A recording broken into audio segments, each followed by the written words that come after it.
All right, folks, you're joining us right now. This is the Basement Flavor Show, and we got Wordsworth here. We got Mr. Mortal, myself, Strictly. I'm so glad you joined us tonight. What's going on, sir?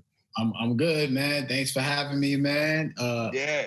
We spoke the other day just on some kind of things together to talk about different topics, and I'm ready. Ready to talk about everything and anything. You know what I'm saying?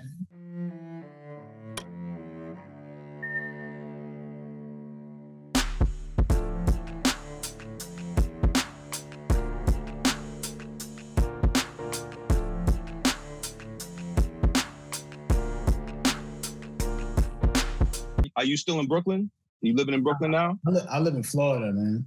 Okay. Oh, so how is that down there? I know y'all reopened early, and it's wild down there. You know, it's I'm down here with the crazy of the crazies, which is why, you know, we had to eat out. They eat outside. You know, I had to give a pound through the glass. It's crazy down there in Florida right now.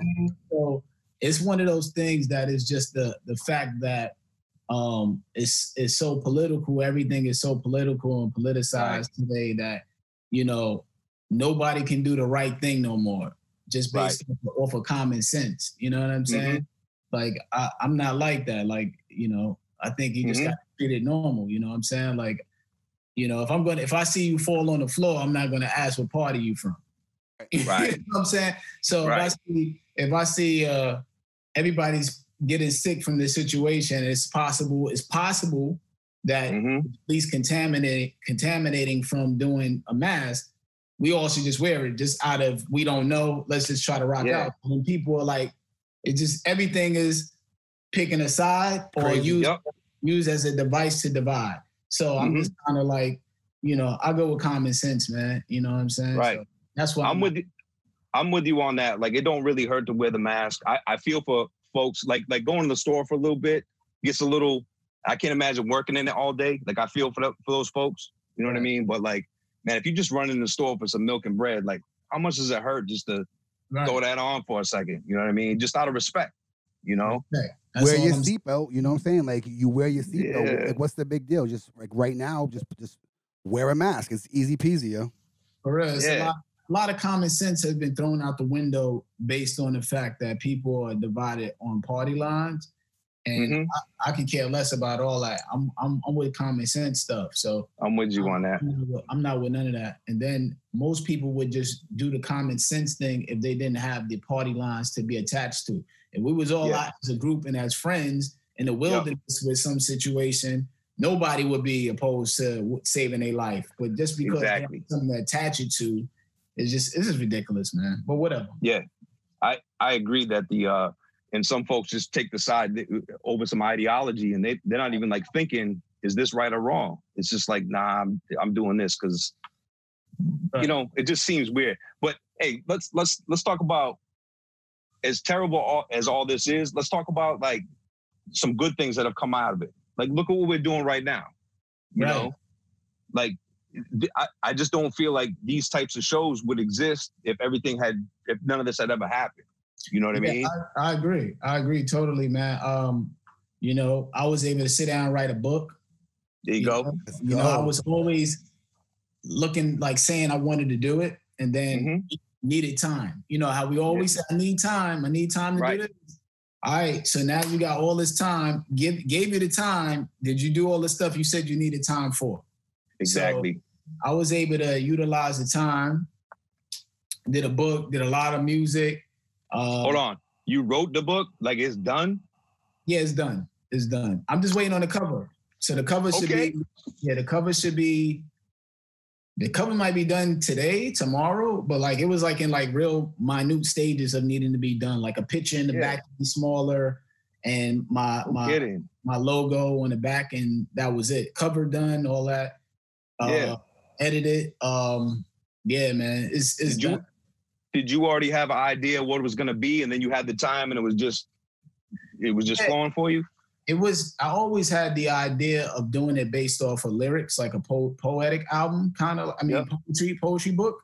And then when I started writing it and putting it together, I was like, I would like to elaborate more on the bars because you know, having this type of situation, I've had a lot of these interactions being that I've been home. So I've been having a lot of home and things like that. So more people have been able to get to know me outside of me being a rapper. Right. That's what I like about this. Yeah. Right. It's more personal. You know? So I think when you have the book and hear me and read me elaborating on why I wrote it, you actually get to know me more as a person too. So you get to hear a different voice.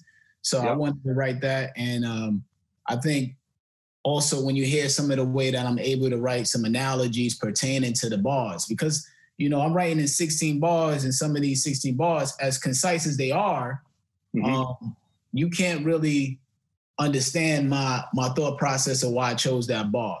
So I get to kind of like elaborate more on the reasoning behind what I wrote. Yeah.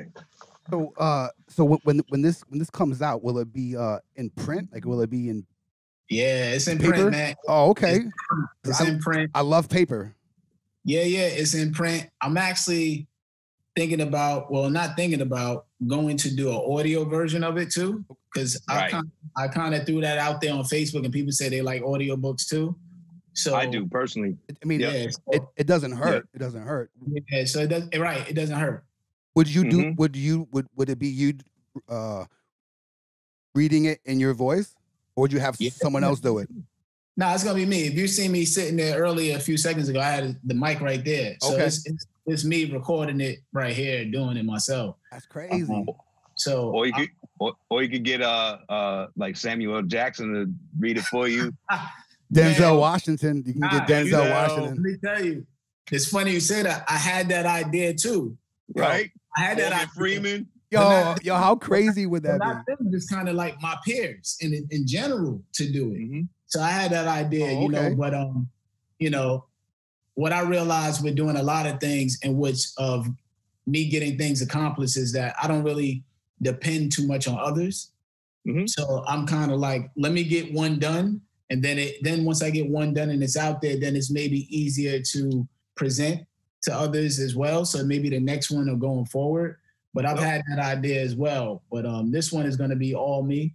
And so I've been looking at the guidelines of how to do it and things like that. And so that's why I'm waiting on the cover, because then that way I can have the cover to make sure I got it for that as well, you know? Yep. Right.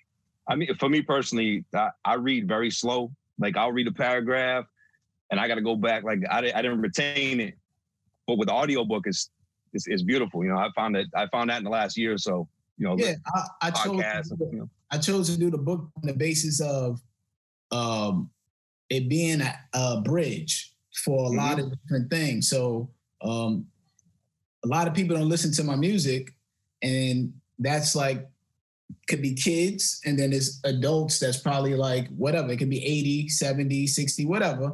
But a lot of people would prefer to read the lyrics. So I want to be able to kind of like have them be able to have that. Like you could probably pass that as a gift. Like my mom would probably read the book of somebody's rhymes before necessarily listen to the album, maybe, or so on and so forth. But my mom would listen to an album too, though, because she listens to rap stuff. That if I ask her to. But yeah, she check it for you. Yeah, I'm gonna check people's stuff. I'll be like, Mom, this is how she'll listen to it. But like overall, there's a lot of people that they don't care to hear music. They rather the word to digest. So that's my point with it. That I get. I'm trying to think of an album. Like I'm a big liner notes person. You know what I mean? My part of this culture has been I've been a consumer since the 70s. You know what I mean? Like I buy everything. I love liner notes. You know, and the funny thing, I remember Big Daddy Kane on Yo MTV Raps, right? And this is why I would like the lyric sheets. He was talking to Fat Five Freddy. He was like, yeah, Raw's doing good, and the next single's called Raw. And I thought he meant like lion raw. Right. You understand? Yeah. That's just me with dialect. You know what I mean? At the time, I was like, yeah, I gotta get this. I was at the store like, yo, you got Big Daddy Kane Raw, yo? just clowning.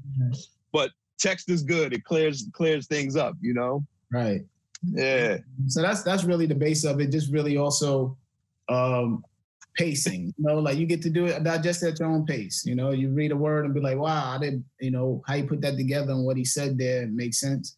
And I think it's dope. Like if you go to an open mic and somebody steps on stage with my book saying this is from such and such from written. You know what I'm saying? That's crazy. Right? Yeah. You get what I'm saying, right, Mortal? So that's what I think is dope about it, is the fact that I'm able to just like look at it like that. Cause I always thought that was dope. I'm sitting at an open mic and I'm like, somebody get up on stage and they'll be like, this is such and such from, and I'm like, wow, that it almost seems like there's more power in that, you know? So it would be dope this, you know, down the line to know that I'm in every venue, despite whether it's on a musicality or it deals with just the raw word. And to show the power in both. There's a good point. I covered them up, but like MF Grimm, he put a book out. I don't know if you remember that one. What do you call it? The rap pages. But those are more documenting kind of things. Like the Rakim book. Did you read Rakim's book? Came out last year? No, I haven't read that yet. I got a couple of books on my list that one of my boys, Kerwin, just sent me. The Richest Man in Babylon. He just sent me that. Yep. I got this. I still got to finish the LeBron book, The King. Yes, sir. I got the Charlemagne book, Shook Ones.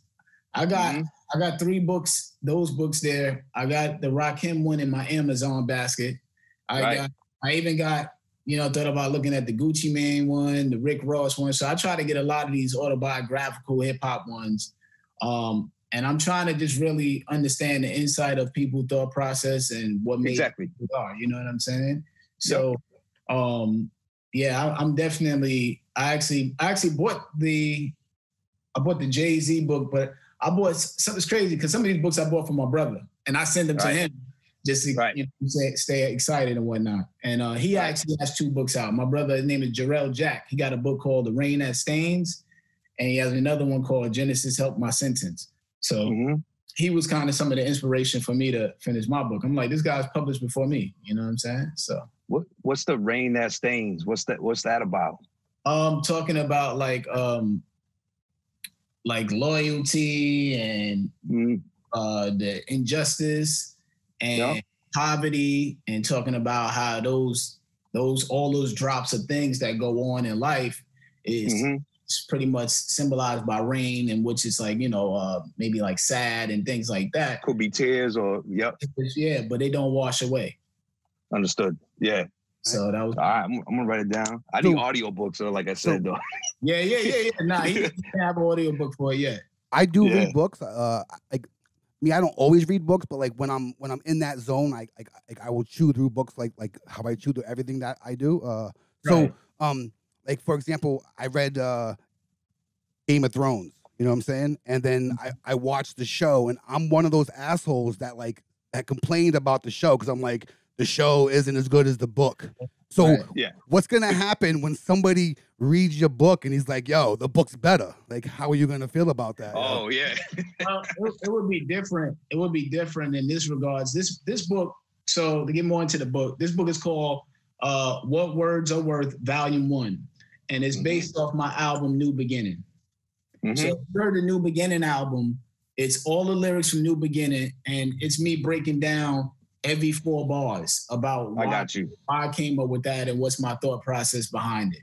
So that's pretty much why it's like volume 1 is like that. So if it became a movie, it may become something more like a musical, which I've written a musical too, which probably after some time from now, it'll probably be happening. But you know, the book, as far as pertaining to something to be comparative to, it won't probably occur until that same book or that album would be turned into maybe something in a musical form. So as of now, they wouldn't really have nothing to compare it to yet, unless it turns into something of a narrative weave together. You know, you can weave the songs together to become something. So, yeah. I'm just thinking, so by the way, since we talked the other day, Spotify is playing everything you got on Spotify. It's just been looping. It's been looping. Yep. On A New Beginning, is that song I Believe on it or Believe on there? Yeah, that song is on there. Yeah. I love that stuff, man. Yeah, that's one of my favorite songs too, man. That's one of my favorite songs. It's about, you know, people get down and they get frustrated with things. To know somebody believes in you or has your back, man. it doesn't even take that much effort. It's like, man, I got your back, man. That could push somebody through some shit. You know what I mean? Like, yeah. I think like it's also showing just the aspect of me making songs that deal with everything. You know, I love the beat, and just kind of like that's kind of more so like in the realm of not only inspiring. It would probably inspire adults, but it's more so towards maybe like people that's still young trying to figure it out. You know what I'm saying? They can listen to the song and get it and have something that they can listen to. You know, the other thing in regards to the songs and things that I write, I don't curse. So like my albums, you can play all my albums with your kids, your parents, and it doesn't lose any fidelity or anything like that as far as the lyrical content and potency. You know what I'm saying? It maintains. With some people don't even realize that until like I say it. Then they'd be like, yeah, you know, I didn't realize you never. You're right. So I brought that up. We had Last Emperor on the show a couple of weeks ago, and he also doesn't curse. Like right. I can't think of any times that he did. And to your point, you can play it at a get together with Nana in the house and the little ones. Yeah. Everything. And that's what I want it to be. I want it to be like you could just play it straight through and not worry about none of that. And it still maintains the potency. There's no difference of if I did or did not. It's still just as ill, you know. I did a song with Last Emperor on one of my albums too. You know what I'm saying? I found that Hero, yeah. So that was kind of like part three. Part three is Secret World. I was gonna say that's the unreleased. Yeah. All right, so on the music tip, so I'm racking my brain. Right. I feel like I definitely knew who you were when you landed on here. Okay. Right? When you were on, but I'm trying to think of, because Lyricist Lounge, I don't believe was going yet in 98. But I knew who you were. And like the Lyricist Lounge show wasn't out. That was like 2000, right? Right. I think so. That came out, when did Black Star album come out? I got you up here. I got you on Twice in a Lifetime. Yeah, those are kind of roughly around some of the same, maybe the same years. I'm not too sure, to be honest, though. So I'm just racking my brain to like, what's like the first things you did that might have got pressed up on? I'll tell you the first thing me and Punch were on that got pressed up was actually Anthony Hamilton's first single. Okay. Yeah. What? Anthony Hamilton. Where I'm from? No, actually before that, he had a single called Nobody Else, and me and Punch were in the video. How did that develop? Did you know him from? At that time, Trackmasters was working with him and stuff like that. And we had a relationship with Trackmasters at that time. So that was the first initial thing there. And then years later after that, it would definitely be a lot more like underground stuff done with like my boy Matt. He used to do a lot of like underground stuff and used to press up vinyl that used to sell at like Fat Beats and things like that. Right. So it was a lot of underground singles. He used to put out singles a lot. And then that's what really I got notoriety on those. And then it wound up becoming the next main things were like the Black Star, Love Movement, Lyricist Lounge. Yep. So that's how that kind of went, you know? Yeah, I don't know which one came out first with these are both like 98. Yeah. But like I knew the name Punch and Words. Like I knew that. The name, the notoriety of the name came more so from rhyming on college radio. And then back then, college radio, if you rapped on a college radio station, we rapped on Stretch Armstrong and Bobbito. That's what I was going to ask. Yeah. That circulated throughout the city, and then dubs of it circulated throughout the country. And that's that makes more sense to me. I got a bunch of Stretch and Bob tapes. That's the first time. That right there is what set it off, you know? How was it going up there? You know, how was Stretch and Bob? Were you bugging out? Was there a lot of people up there? It wasn't a lot of people. It was crazy because I'm coming from high school, staying up till 5 a.m. on a Thursday. Right. If I'm right, it's Thursday so I can have the whole thing recorded for Friday and show up. And I stayed up that late. Still made it to school on time.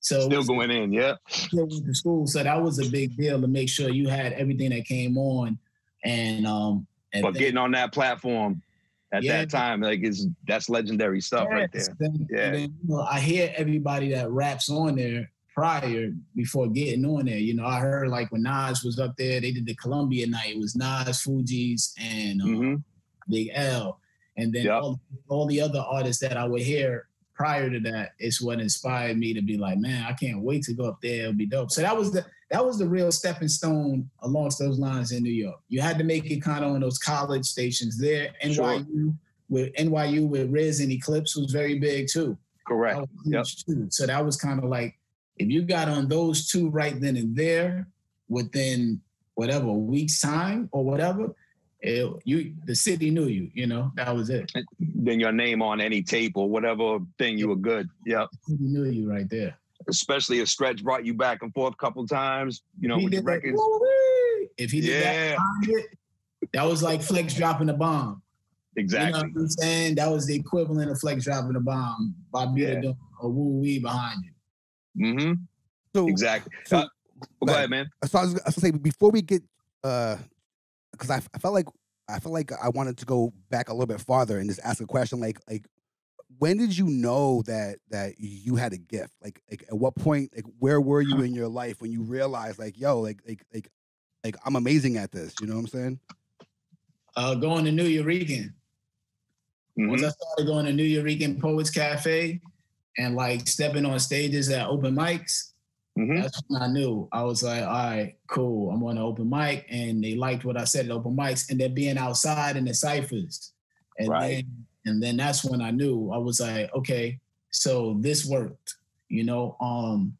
And then really a lot of it is really about like quality control.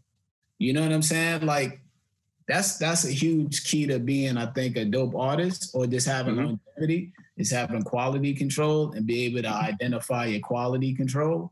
You know what I'm saying? So I kind of started learning what was hot and what didn't work. And I was just kind of combing through that. And that's kind of how my career has always been, is trying to like, lyrically, I can go if that's a good line or not. Like I know if it's a good line or if it's up to a certain standard. This one from a competitive level, you know, would this person say that? If this person said that, would I say that's hot? If they said it and it wasn't hot to me, then I know it's not hot. Right. Just I would say those New York ciphers and going to all those open mics really solidified that I had the right train of thought, and then went from there and then just try to expound on it. Were you born and raised in Brooklyn? Yeah, I was born and raised in Brooklyn, and I used to live on Bedford Avenue till I was like 5, and then I moved to like Kensington, which is like close to Flatbush, right? It's like you cross the street and you're in there. And I was born and raised in Brooklyn, man. And then, man, I was talking to my cousin earlier. Then I lived with my cousin during my high school years. We was just talking about an hour ago for about, I lived with him for maybe about a year or so, going to high school in Crown Heights and class in the Eastern Parkway. So I was just going around different places, man. Were you crossing paths with anybody? You know, like rapping? Man, really during the open mics.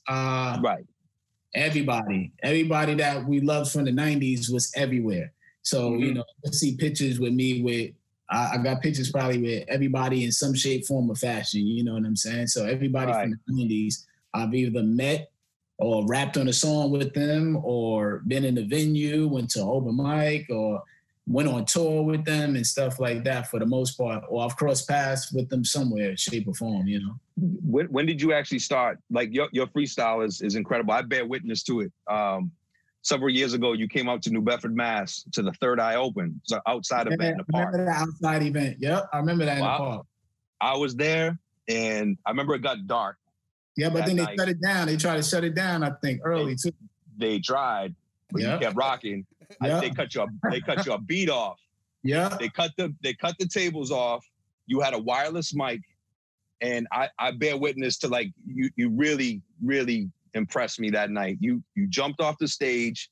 People's nanas were there, folks in wheelchairs, children, and you just made your way around, not skipping a beat, just laser sharp, but like relating to everybody you was looking at. I was like, this dude is incredible. You know, that's great. You remember that night because it was an important night for folks around here. Yeah, yeah. I man, it's crazy. I try to remember almost everything, man.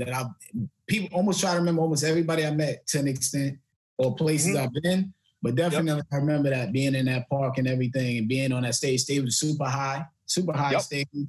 I remember being there, man, for sure, definitely. The thing is, when I was a kid, I never knew behind the scenes. Like today, now you see behind the scenes for everything. You got cameras in studios, everything like that.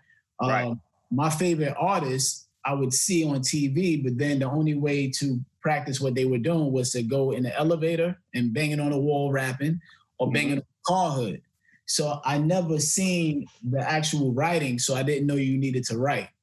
So my mind was trying to be trained to be as great as them off the top of the head, because that was my assumption. It wasn't until like sixth grade that I knew that they started writing rhymes, and then I started writing. Because I was like, you can write this. I didn't know you could write it. You know what I'm saying? But you already developed this whole skill that, I mean, some of our favorite people might not have that off the top. Not that muscle. You know what I mean? Yeah, like I love doing it because it just it adds a dynamic to my shows. Like, you know, I do it like every show. You know what I'm saying? So it's like, it's one of those things, like my show is different every time based off of that. So if you don't come to my show and you miss that, it's not the same. It's never going to be the same show because I'm had to be there. Yeah. And I do it several times in different ways though. There's different ways that I do it implementing the show. So that's kind of how I built that muscle up, because I had no idea people was writing before. You know, I don't know if you forget your words sometimes to some of your songs. Yeah, definitely. But with that gift right there, you could just flip it in the. It saves me. I've forgotten stuff before, and it saves me. I can transfer into that, and sometimes it makes it more interesting for people that's coming to a show, and they already know the song. So when you got different variations of the song, it's way more entertaining. You know, it's the remix. I feel like there's more room for that in hip hop than other types of music. Because if you go to see your favorite band, and they're playing like that joint and they don't play it right, people are like, boo, they suck. You know what I mean? Like they can't recreate what they recorded. But I feel like hip hop has that leeway, you know. Yeah. The moment. I think you just can't be. A lot of people are afraid to do the freestyles because they think it has to be perfect. But it's not really the perfection of the freestyle. It's the attempt that people enjoy the most about it. You know, I write that in the book, actually. I talk about how people be so under pressure about freestyling, but really when you're in the car with your friends, y'all start getting hyped before you even say something.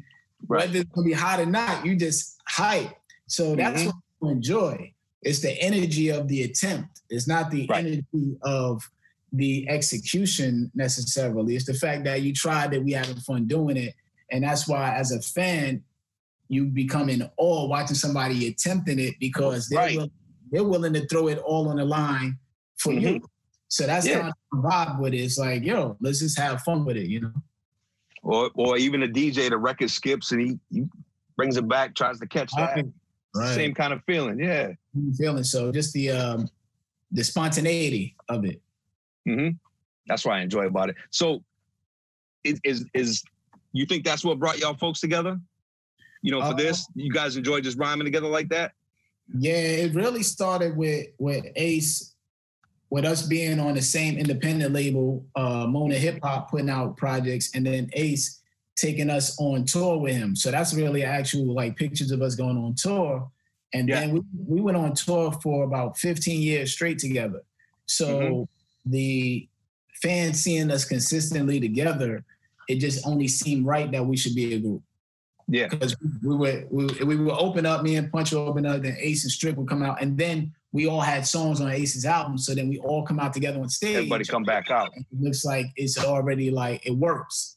So people are used to seeing that, and it was like, yo, y'all should try that and do a group. So it's really the fans that suggested it, and it worked. It worked. It works. Keep doing it, please. Yeah, for sure, man. Yeah. So we had Ace last week, and I'm not gonna lie, I got a little beside myself, a little fanned out, just because it goes back so far. But what I was trying to say is just how much I appreciate that he's still making music, and keep that dude making music. You know what I mean? You guys keep firing these out. No retiring, yo. Nah, every day, man. Every day we talk every day. Like we got a group chat with the group, all of us. We talk every day. And he's working on music now. He's constantly working on music.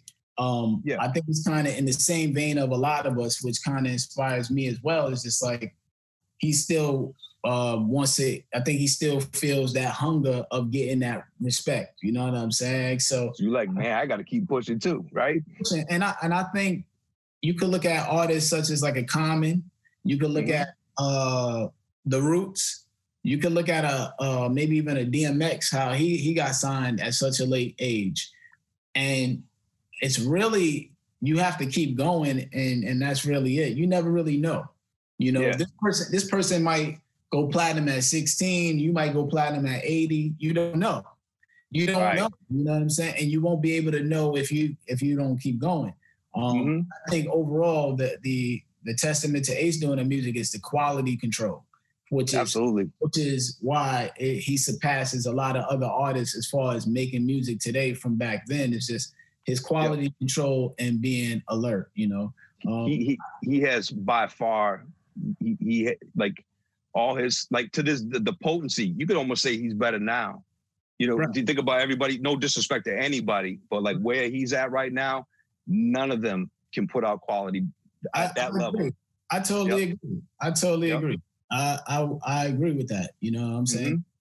Listening to the album, because the production, very, very smart picking the production that fits what he's doing. He knows his lane. He knows what he wants to do and craft it. So it's definitely it's strategic. It's well thought out. It's not like putting stuff out just to be out of desperation and things like that. So I think that helps when you're focused on putting out quality music. They all seem to have a theme. Yours do too. Like photo album, like we talked about New Beginning. Right. One thing I'm stuck on right now, I'm upset I missed this. Shout out to my dude, Buddy Rich, man. He's got all your CDs. And I'm missing it. Buddy Rich. Get him. He's going to appreciate that. I'm looking out, man. He Blame It on the Music. All this stuff's great. That one's killing me right now. So talk about doing projects with one specific, maybe producer or MC. That Blame It on Music. Yeah, Blame It on Music with J Soul. There's actually a song we put out recently on his instrumental album, and I'm got one song rhyming on it. It's called Rose Brothers, but I call it My Brother. It's out now. You can check that out. Me and J Soul, that came the way of Hip Knot Records wanting to do a project, and they asked me to pick a producer that they had in their stable, and I liked what he had. Those beats are great. And the song Satellite actually wound up becoming my first #1 record in college, like college radio. Yeah? Yeah, so Satellite did real well. That was like a huge record for us. And one of my favorite songs on there is Moving In. So I love those songs that deal with life stuff. So if anybody get a chance, if you got to be in a relationship, check out Moving In. Stuff like that. And that's one of those projects that since New Beginning, I've been sticking with one producer doing entire projects because it's way easier. It's way easier. Continuity. Yeah, it's easier to sound. It's easier to get the tracks. It's just way easier to put together projects. When I'm grabbing from here and there, sometimes some producers aren't as organized as others. That's just the truth. Right. Yeah, it is. Some of them don't got their stuff together. That's just what it is, man. But you want that fire, but it's like such a pain in the ass to get the track. It is. Yeah. It is. So my next couple of projects, no, thank you. Next couple of projects will be like that. I got the next project, me and Superstition is mixed. So it has I'm looking forward to that. I know who he is. Yeah. And I have a project with this guy Kells with the Heat. Got to get a couple more done, but if not, I got some songs that I think will fit. And then I've been working with Hezekiah on some stuff too. So I'm just all around and just taking them as they go. So here's the thing, right? So even Last Emp had an album that I didn't know came out. And I'm a Tuesday dude. Like I take my wallet growing up, 80s, 90s, every Tuesday I'm in the store. What came out? Yeah. And at this point, there's blessings with the internet. Like everyone has more tools, to get their stuff out. But like when I miss certain artists or whatever, I just feel like, and if there's a place that I'm not thinking of, you know what I mean? I just, like Fat Beats, I know they're online, but I need like this list. Like I see lists that are like, this is what came out this week, but it's not boom bap. It's not my stuff. Right. Can you think anyone that does something on that level as far as like, hey, this came, we need it. We need to build one right now. For me, it is Fat Beats, Yep. Fat Beats, they always send out the email with the latest of everything.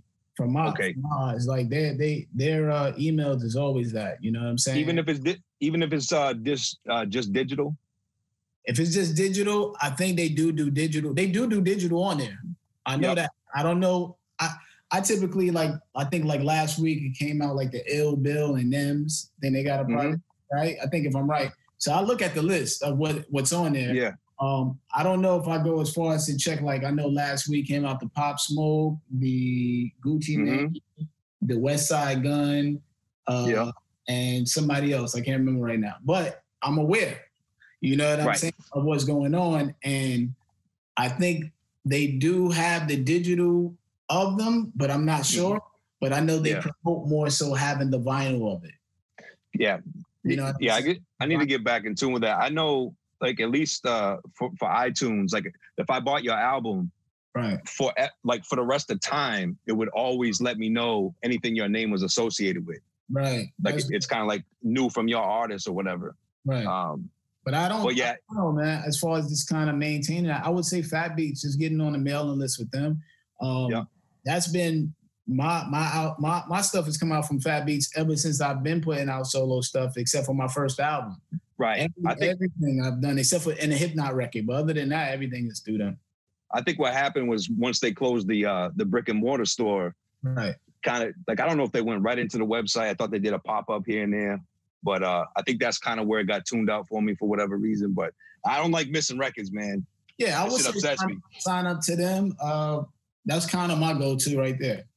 Yeah. So do we I just want to cover these out. Like you say, you're writing a book.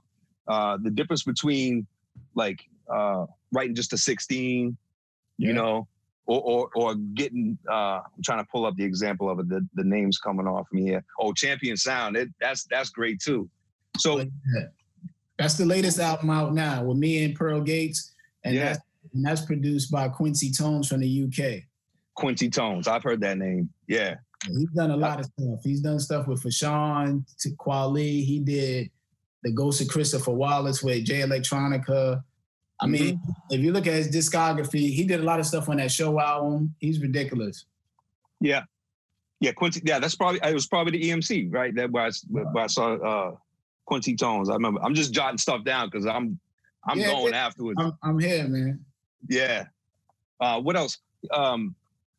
You work with Prince Paul. Yeah, Prince Paul. That's my big brother right there. Man. How'd that go? Go. Yeah, it was. Man, I got called to do. I think the rhyme on the song with me, MF Doom, Chubb Rock, and he called me to do that song. Me and him have the same publishing administrator, Michelle. Okay. So in some regards, we're well connected on the basis of movies and things like that. So I did the verse on that album, and then after which for folks, it was the SpongeBob, right? I did the People Place and the People Place things. It's the name of the song. I think that's the name of the song with me, Chubb, and MF Doom. And that was for the Politics album, I think he had. Politics of the Business. Oh, yeah, I got that. Right? So I think that was from that. And then after that, we built a rapport from that. And he got the Dexter's Laboratory hip-hop CD. That's what I was trying to remember, yeah. Yep. So then I did a song for the Dexter's Hip-Hop Laboratory hip-hop CD.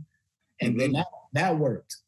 And then he actually wound up getting a placement on a SpongeBob movie soundtrack. Okay. Crazy. The Bubble Party.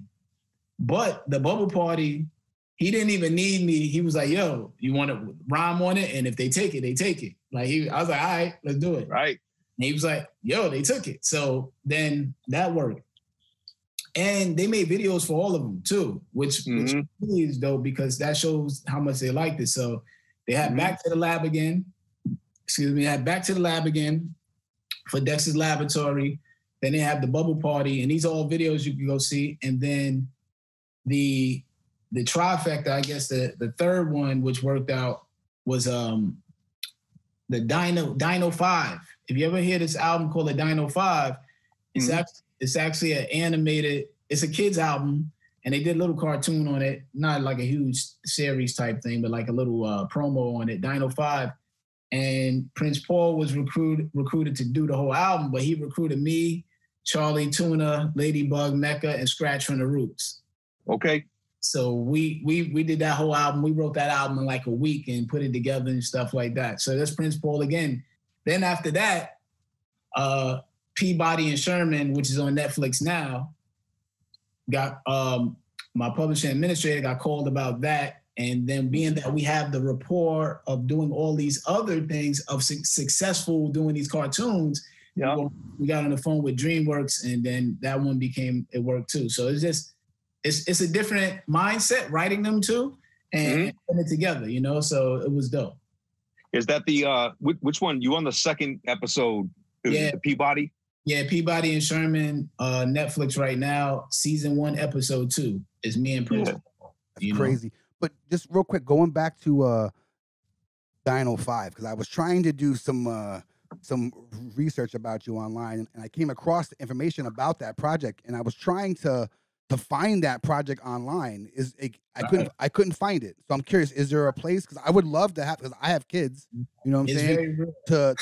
To be able to share with my children like a well-produced, dope hip-hop album for, you know, her age group would be super fresh. So I tried to find it. Is there any way, where can I find it? Is my question. It's funny, man. I just was selling these CDs. I had like 6 left. Okay.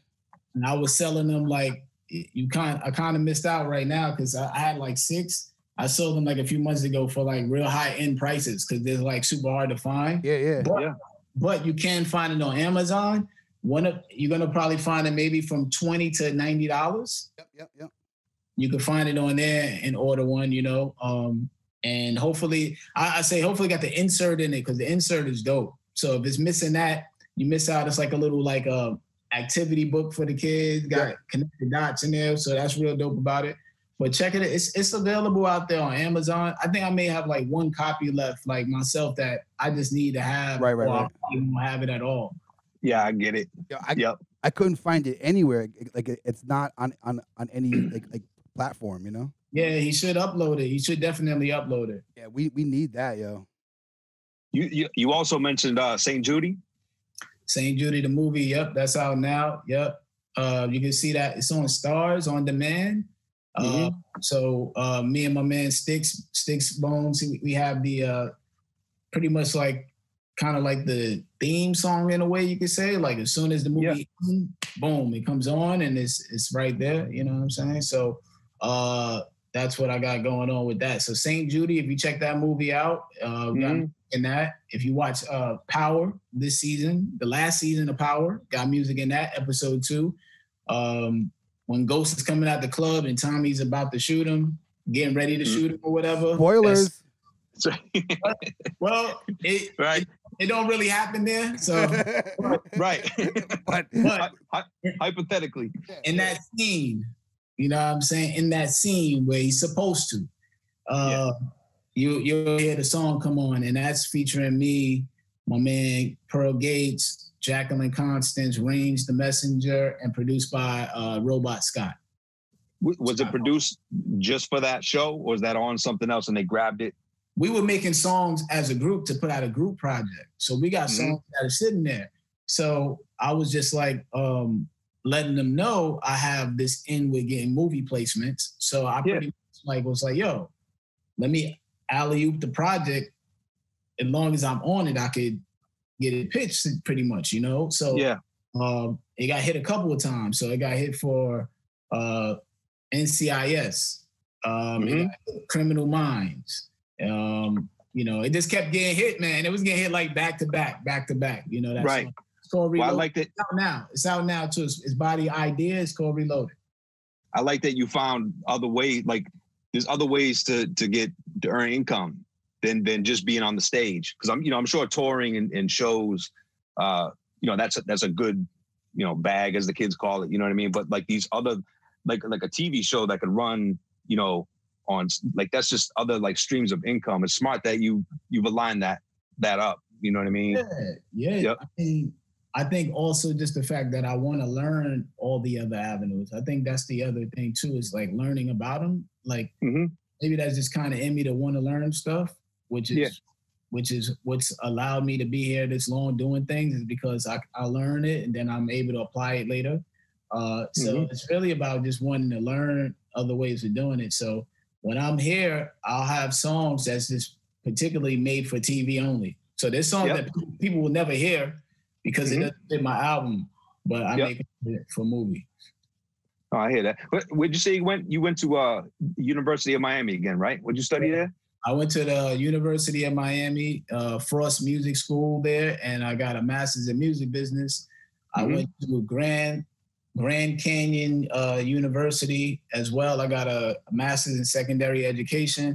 And then also, to set it off, I went to SUNY Old Westbury and Long Island, New York. And, man, it was dope. Yeah. Yeah, I went to North. What you got, Mortal? You got something? No, I was going to say that his degree in the business is paying off because he's everywhere with it, and I'm sure we'll find our way to this topic. But he's also in video games as well. But we'll come to that in a minute. If you want to just finish up with what you were saying about. No, I'm just looking through the catalog again. I was if we could just go back to this, how fun was that recording with these folks here? Like doing this song. That session was incredible because we all were there, man. All of us together in one room. It wasn't like one person verse that day. We all were there writing. And we wound up doing 2 songs together that night. There's an interlude on that album that's a beat that just plays. It's like a real smooth beat that plays that we actually rapped on too.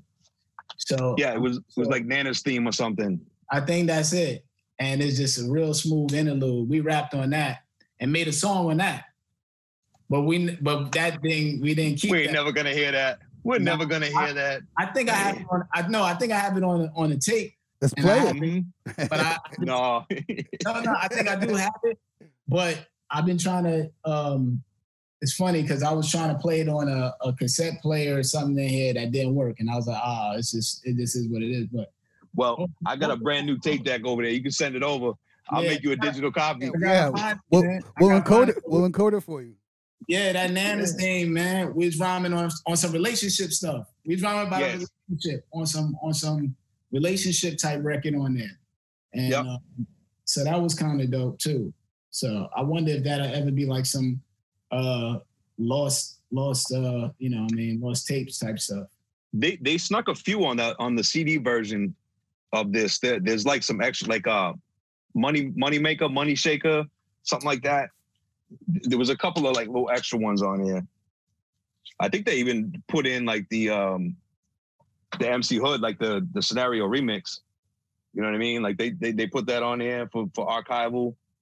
Yeah, they got there's so many like songs and stuff that people will never hear. It's so wild when you think about like that kills me.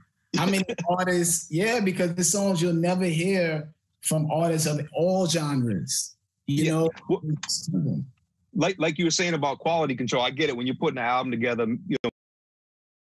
Maybe it's a great song, but it doesn't fit. Right.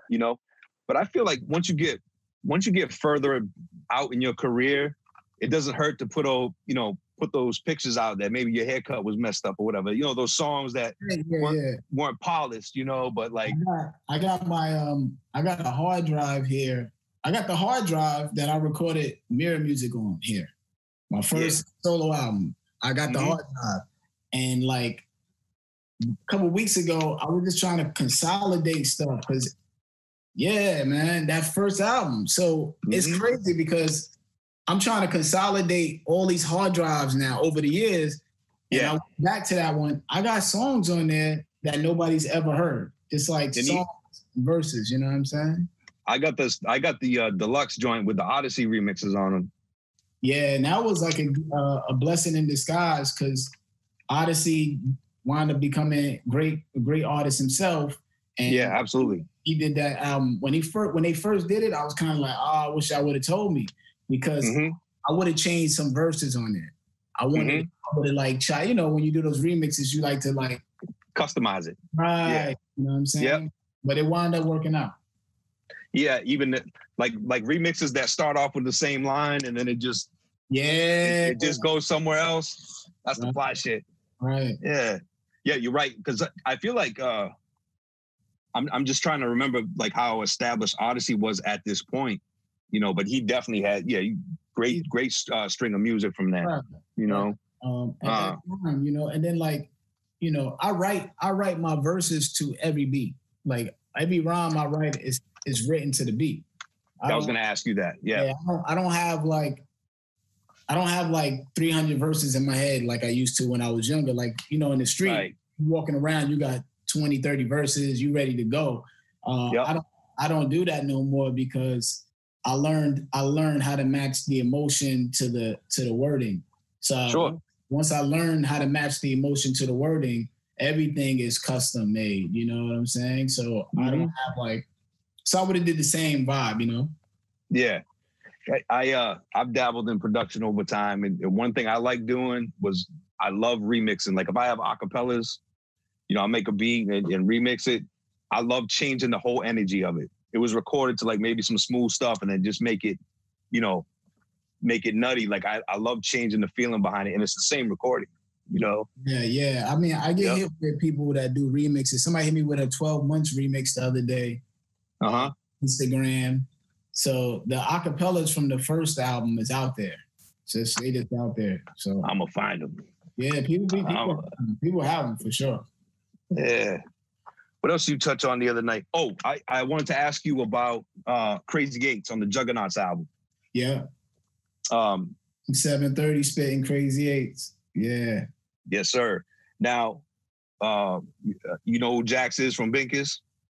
Binkus Records. He's on that album also. I know of him. I can't. You know what I mean? But yes. What I'm getting to was so that was probably a track that y'all weren't in the studio at the same time. Like it was sent around emails and all that. Like Jay Zone's on there, I think. Yeah. Okay. That I was going through my stuff. I was like, I know I got more word stuff in here, but y'all like spread out. You're all over my crates. Like you got to join with this dude. Yeah, and I rhymed on as much stuff as possible, man. And I think like at some point, you know, I think like, I don't know, I had to start like, man, you know, am I going to run out of rhymes and dope stuff to say? And like that, you know, you just trying to figure it out. And then I just realized like, you just write, you know what I'm saying? You just write and you just keep going. And now I'm just comfortable with doing it, that it's like everything I write, it's, you send me the beat, I sit and listen to it and craft it to what I think it sounds like. It's really what I think it sounds like, which I think helps me a lot, you know, that I'm able to hear stuff and kind of paint the scenario. And I think that's the huge thing that as an artist, you have to, I would say you got to be very particular about it, because I would say me and another rapper could get the same beat and the concepts are not going to be the same. Yeah, you might end up in a whole different place. Yeah. Whole different places, right? So I think my vibe is really just figuring out what I think is the best concept that nobody would be able to beat the concept. Yeah. Does anyone ever like say, hey, I kind of got this idea for this, or they usually just say, hey, this is what I'm working with? You know, can you think of a record where they were like, hey man, this is the subject? Can you think of any example of that? Ace had that idea for Disposable Arts for us doing block episode. He already had that idea. He's pretty cool with knowing his ideas ahead of time. I get tracks though from people that when they pay me to do features, they just send me the beat and they go, "What you think?" And I'm like, right. Man, can we talk? Can we build? Yeah. I rather what you think, because this is not my song necessarily. You know what I'm saying? Right. I appreciate they have the trust in the fact that they know if I'm gonna come up with something that's gonna be right on point for it. I respect that, but I kind of feel like, you know, you want me to. It's asking me to work almost more than what you pay me for in some regard. Yeah, I agree with that. Just having that conversation, like, hey man, I'm thinking, you know, I kind of want to touch this subject matter, you know, or even if it's just a rap joint, like just, you know, if they told you this is just some, you know, this is just 16, just bang, bang, bang, you know, some type of idea, and then I yeah and nay it. So I've had that before. So I've had people send me stuff and they'd be like, "Yo, I want you to rhyme on this," and I'm like, "Yeah, I don't hear that on here. I hear this," and then they go, "Oh, all right, yeah," and ride with it.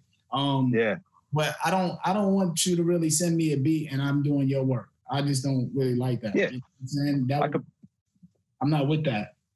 I can appreciate where that's going. Yeah, because it takes extra time and thought out of, you know what I'm saying? Like, it could be like, if I send this to another rapper, now he got to spend time and hours and I want to be on that. So it just, think about it in the basis of when you send it to somebody with the idea, whether they like it or not, it just starts to get the brain running and revved up to where it's going to be. But like, I don't really like when you just send it to me to come up with an idea, because it's really not you coming up with your song. It's me coming up with a song, you know? So is hip hop still fun to you? Like, you know, like in that vein, like not feel like work? Yeah. I mean, I love doing the songs because I think I'm comfortable with knowing who I am as a person. You know, like knowing what my existence is here for. So like, I think you wrestle with that daily. Everybody wrestles with what are they here for? I think that's probably the biggest question in the world to yourself at times. I believe I'm here to be heard, to influence and inspire, motivate, and change things. Yeah. And not necessarily only for today.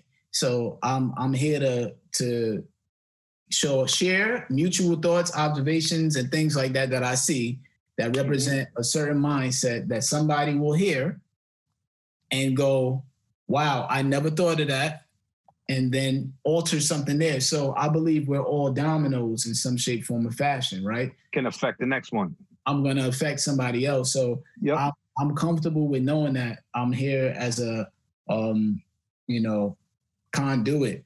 You know? I appreciate you saying that because one thing that I'm still wording this whole thing, but once you put a project together and you release it to the world, it's really not yours anymore. It's the person that buys that, you know, and you never know when they're listening to it. You know, I listen to stuff that's 20, 30, 40 years old, you know, and you always want, like, it's a picture, you know, it's kind of like I struggle to put it in words. Like, I don't know if artists always realize, for example, like we had Last Emp on. I'm like, yo, you understand how crazy you are and all this stuff. It was so good to be able to tell him how important his music was. Right. You understand what I'm saying? I'm kind of going around the bush a little bit here, but do you realize that once you release it, though, it takes on a different life? It's you know, have you seen that? Yeah, I do. And which why I'm very meticulous with what I write and what I say. And that's why I want it to be read. That's why I write the book.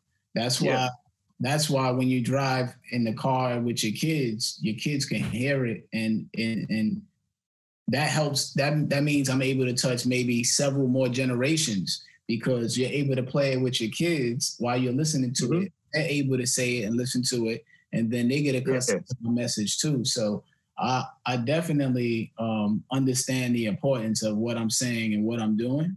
So I take a lot of pride in that. I got this one song right now. I've been sitting here for days trying to write it. I'll be honest with you, like days.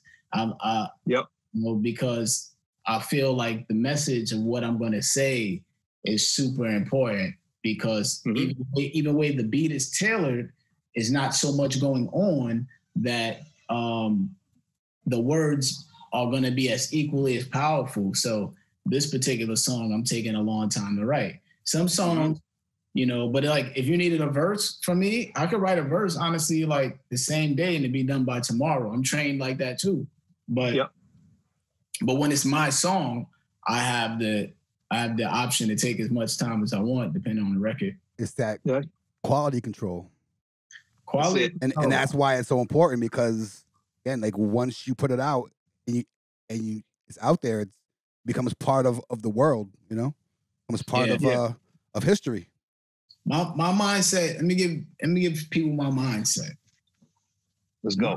My mindset is, when we were growing up, even to this day, and probably for forever, the most important thing for a kid or an adult is the first thing you're going to wear to school. Yeah. How's it going to be? Yep. Every year. You want new sneakers, shirt, something. Yep. When I rap, every time I write a rhyme, it's my first day of school outfit. There it is. That's crazy. Right. So I got to show them what I'm doing. My rhymes are always based on it being the first day of school quality. Mm-hmm. So that's lay them out the night before. That's my mindset. My mindset is coming to school looking fresh every day. So when you hear my verse and it come on, you got the best outfit on. Right. Good. Yeah. So that's how I'm trained. My mindset is trained from certain things. I can pinpoint everything I'm trained from. So I'm trained from that to make sure that the quality control is from that, based off of growing up and making sure I come to school without my outfit fresh. So every time I come on a song, my outfit's fresh. It is. Yeah. My other mindset is being able to have stuff written in a timely manner, because going to school and you couldn't have no excuses when the paper is due Friday. So I can't structure. I can't have no excuse when somebody say I need a rhyme by Friday. That's it. Right? Because you wouldn't do that. If it was in school, you have that paper due. So it's really not more so that you can't write it. It's more so the time and the effort are you putting into it, and the mindset, to me. So I don't believe in writer's block. I don't believe in that at all. That's like non-existent to me. I don't even know what that is, because I've been, I guess, when we did like the TV show and stuff like that, we've been on set with live audience right there, and somebody said, yo, we forgot to tell you, you can't say that line. And within 3 to 5 minutes of recording the next take, we have to change the whole line. Now, my line affects everybody else's lines. Ooh, you're touching on, I wanted to ask you about Lyricist Lounge Show. Right. And that ties right in with it. Like how scripted was that? Like you had the idea. I'm thinking of the football joint. You were the quarterback. Right. Yeah. And you were calling the play. Yeah. I wrote that. I remember sitting in the hotel room writing that, and sitting at the table, letting that beat play and just writing that, man. Just writing it down. And then I was trying to figure out how to end it. And Master Fool said, it's a quarterback sneak. It's quarterback fake. You with me? Break. And I said, that's it. So he came with that line. I just kept writing a whole bunch of, I just wrote it, man. That's why I'm the one doing it. If you look at it, I'm the only one doing it. And then he comes in with the last line. Because and people grab a few. Yep. Yeah, and people were jumping in. But I sat there and I just wrote, man. I just kept writing. And, man. Yeah. It was really the mindset of writing that one. But we wrote as a group, though, which was dope. So as far as like, people writing for you and stuff like that. Yeah, we all wrote for each other. We writing scripts, you know what I'm saying? We all wrote, we all wrote for each other doing that, you know what I'm saying? You're making the skits. What's up? Got folks in there. What up? Yeah, man. So we really didn't, we just was writing and putting it together and trying to make the best rhymes at the end of the day. You know what I'm saying? So that's how that went in general. We wrote the rhymes for the rappers that came on too. People didn't know that. Like we wrote. I'm racking my brain about how that show went, and that was MTV, right? No, that wasn't BET, right? It was MTV. Yep. What was that like behind the scenes? Like were they about the show?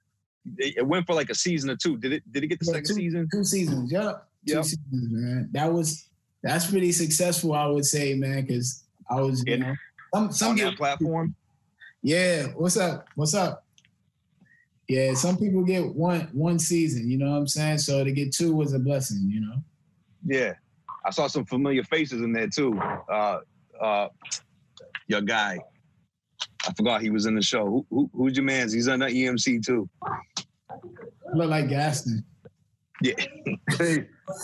This is a wise guy. What's up? Peace, yo. Salute. How you doing? What's going on, fam? Chilling. Peace. My brother Gaston's supposed to chime in a minute or so.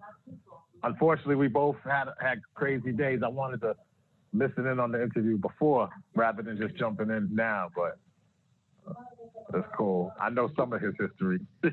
That's it. We were just going back. I was going through the catalog, talking about the process and longevity. You're stronger now, I think, than when you were back then, man. I think that's beautiful. Like the longevity you can get out of that, man. The perseverance of the whole thing. I think about it all the time, man. I'd be like, I mean, you're still sharp. Guy, Gas, and then they see me from every phase of my life in this. You get what I'm saying? And y'all go to school together or something? What's the history? Nah, just from being at every rap event. We were like at every rap event together, staying out mad late, you know, staying out mad late, man. And, you know, you got to catch the ferry. The ferry not running. My train ain't running. We go eat. You know what I'm saying? Like, yeah. Whatever, we just stayed out mad late because we loved it so much that we were just out in the middle of the night, just getting home mad late and learning to build and hang out like that so much, you know what I'm saying? So he's seen every phase of me from the New Eurekan days and rhyming outside to TV to everything to now, you know what I'm saying? Because we still talk now outside of this. So, you know, because I respect him and his brother's opinion on things, you know? So I'll ask them about stuff and what they think because I respect their opinion, you know? So I think their opinion is so critical because to me, they're very like on point with, like I said, meticulous, like me being meticulous with certain things. I look at them to be very meticulous with things and I like that. You know what I'm saying? I love that. You're on point. Yeah. Am I seeing 2? Check. Yo. What's up? 1 2 1 2. Yo, what up, yo? This is crazy. I dreamed this would happen and it's happening. So I'm so super happy. So here's what we're gonna do. So this is a live stream on Twitch, but we also we record it and it goes up on YouTube. You know what I'm saying? So at this point, we're gonna end the show for YouTube, and then we're gonna go into. We aren't going anywhere. We're staying right here, but this is the end of the show. We're gonna segue. Yeah, we're gonna segue. So I'm gonna run to the bathroom real quick, and then you guys chill and hang out. We'll run to the bathroom, and then we're gonna come in and we're gonna see how. Like all you guys overlap and why we're all here together. Well, why we got you guys here together, like the behind the scenes and all. So I'll be right back in 1 minute. All right, but y'all keep talking. And if you're watching on YouTube, make sure you come and watch us live on Twitch every Sunday. Okay, I love you. BRB. Where you going? You're the captain of the ship. I'm going to the bathroom to grab a beer.